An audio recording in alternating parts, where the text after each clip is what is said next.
the facilities and the processes and the human resource capacity of this hospital so that it can be assessed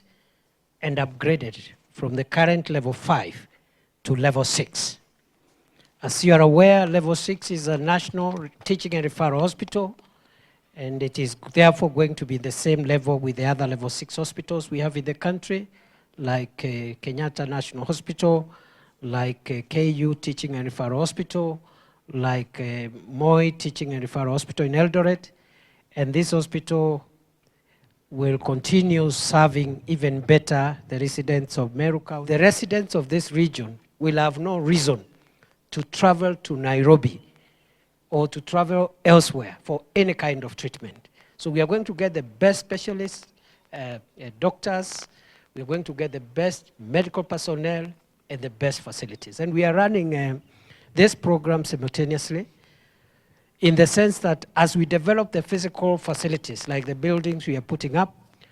we are also working